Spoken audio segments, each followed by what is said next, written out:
တနေ့နေ့တော့အားလုံးကိုခွဲခွာကြရမှာရှင်သန်ခြင်းသေဆုံးခြင်းအမျိုးမျိုးနဲ့ဘဝဟာ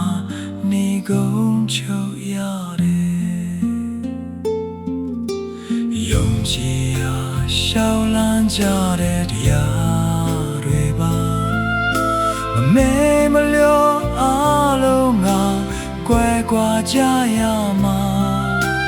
တွေ့ဆုံခြင်းခွေခွင်းခြင်းအမျိုးမျိုးရဲ့ခဏတာမို့ပြုံးခဲ့ရတယ်ဘာတွေများထူးခြားပါသလဲမတူညီစွာမွေးဖွားခဲ့လဲအတူတူသေဆုံးရတတ်တယ်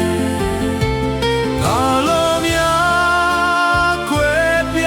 ပါသလဲအတူတူမွေးဖွားခဲ့မိမယ်မတူညီသေဆုံးကြရတ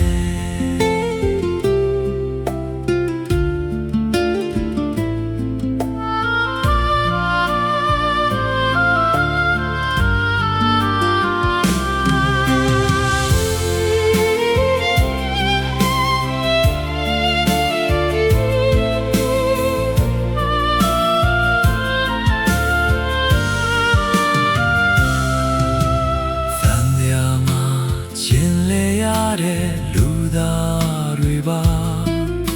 သူနေနေတော့အားလုံးကိုခွဲခွာကြရမှာရှင်သန်ခြင်းသေဆုံးခြင်းမျိုးမျိုးနဲ့ဘဝဟာနေကုန်ချုပ်ရတယ်ယုံကြည်ရာရှောင်လန်းကြတဲ့တရားတွေပါမမေ့မလျော့အားလုံးကကွယ်ကွာကြရမှာ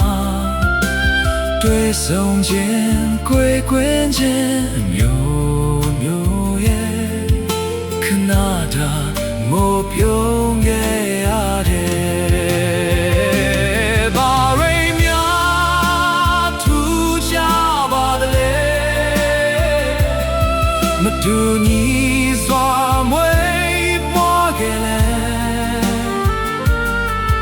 တူတူသေဆုံးရတတ်တယ်ဘာလို့များခွဲပြပါသလဲအတူတူမွေးဖွားခဲ့ပေမဲ့မတူညီသေဆုံးကြရတယ်ကြုံဆုံးသမျှရာရာဖြစ်ဖြစ်ပေါ်